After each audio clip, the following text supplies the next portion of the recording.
For Louisiana versus all y'all, working with Go Preps, Jerit Roser here today with McDonogh 35 coach Frank Daggs Jr., who it's such a weird and difficult year for everybody, and obviously for you guys. A huge piece of this offseason is we lose Coach Reese, just a New Orleans and Louisiana football legend. And so that was, as we got into the offseason, that was one of the first pieces that y'all had to deal with. And I certainly want to talk a lot about Coach Reese, but just I haven't seen you in a while, man. How have you been doing overall? How have the Roneagles been doing? It's good to see you. Same to you, man. Nice for me to be on, and nice to see a good face, man. We've been all right. We've been week one into the football deal and very precautious. I talked kids for like 5 or 6 straight weeks on Zoom. Everything's on Zoom now, so I've been talking to them, and now I finally get a chance to really see them. Some get the season on if we could do it. To have everybody be as distant as they were, it's been interesting to hear a lot of guys that had managed to kind of stay active and stay in shape and do their thing. Right.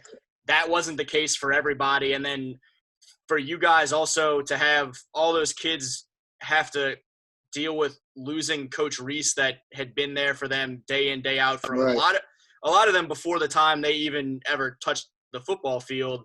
What has it been like to just kind of get everybody back together, be able to kind of see them and be closer to them and kind of see where they're at, both physically as well as just kind of how they've been handling Right. everything that's been on their plates the last couple months?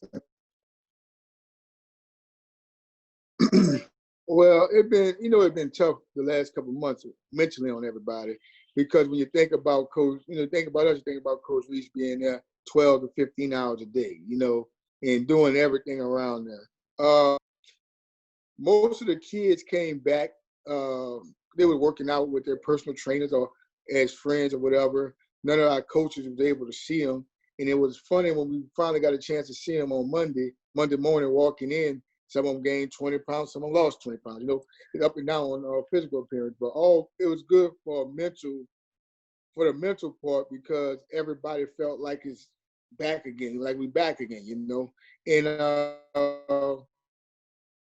we conversation about getting back to the dome, try to get back to the dome for him or get back in the playoffs. We fell 1 point short to Jennings, but on every mind coming back. We got to do it for Coach. That's how he wanted it. You'd been there at the school with him almost from the beginning of his long tenure over there. Kind of his right-hand man for all these years. What does it mean to you to kind of succeed him, and how much do you look on a day-to-day basis at some of those moments that you guys had through the years, some of the lessons from him and just his impact on the program and on you and how to carry that forward? Well, every day I walk in the office for the last 2 weeks, his desk was right there in the office with me. So, I sit and look at the desk and I'll be like, damn, got to do it. We got to make it happen, I think about everybody that helped along the way the last 16, 17 years. And I said, we got to get it, gotta do it for Coach, I think that, overall, kids came back good with a good mind frame and stuff. So that plus what we learned, and we'll be all right, Still going to do a lot of the same stuff that we did the last 15, 17 years together, offensively, defensively, and know it. So we're going to just execute and do what we had to do. Can't change nothing in this short period of time, And you guys bring back some key pieces from last year. You got, 2 of our top-ranked linebackers in the state, a good group coming back there, and some key pieces on defense. You got the quarterback back and some notable guys. What is kind of the outlook for you guys, and some of the areas that you feel really good about, and some of the areas that are going to be kind of focal points or X factors or turning points for this team as we start to build toward the fall? Well, the strongest part about our team here going to be our offensive line. We returned a 2-year All-State guy in George Jackson that blocks everybody in the dirt. So he came back. He was one of the first ones back and ready to go. That was a good thing. Also, defensively, we have Tyreek Jones, Jaden Henderson, David Ellis. That's probably one of the top guys in the state of their positions. We have whole defensive backfield coming back. So everybody should be good in those parts. The receiver's going to be new. Quarterback going to be a new starter, but he's been in the program for 5 years. So he knows what to do and what not to do. So hopefully we don't go as far as they could take us on offense, the quarterback and receivers, because if it's up to us running, we'll run that thing every goddamn and the old line would not have a problem with that. I was going to say, you mentioned some new faces at receiver and some other spots, filling in some of those gaps around the more established guys. Who are some of the names that we don't know yet that you think have been working behind the scenes a little bit more and you think are due for maybe an opportunity to break out and really make a big impact? Well, first of all, I think Dwayne Davis, running back / slot receiver guy, he's going to have a great year. He came back looking okay. Damon Harris, another he plays backup quarterback also, but at receiver, he'd be able to stretch the field, catch the ball, and go.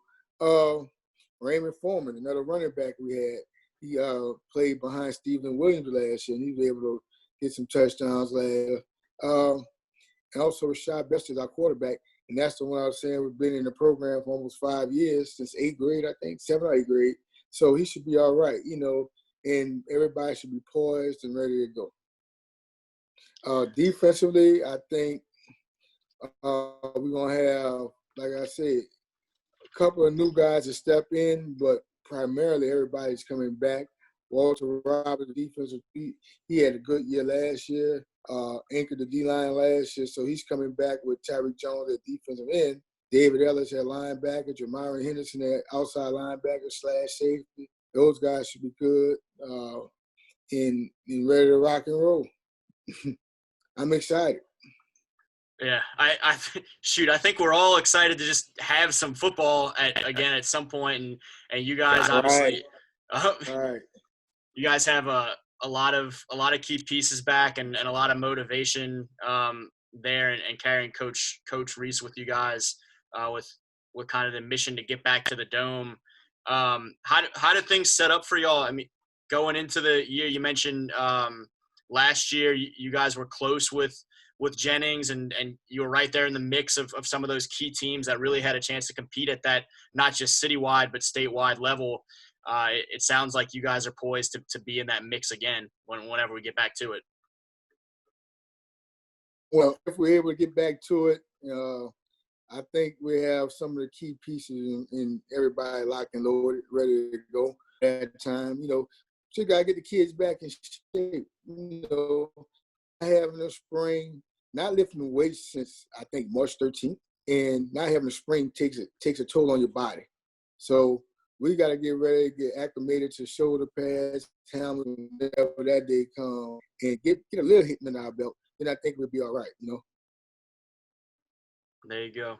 He's Coach Frank Daggs Jr., leading the reigning Division 10 3A champion McDonogh 35 Roneagles as we get through this weird off season and get back to some football, hopefully as soon as possible.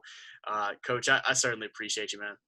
Thank you, man. Thank you for having me on, and thank you for everything you do. Hey, it's my pleasure. Appreciate you.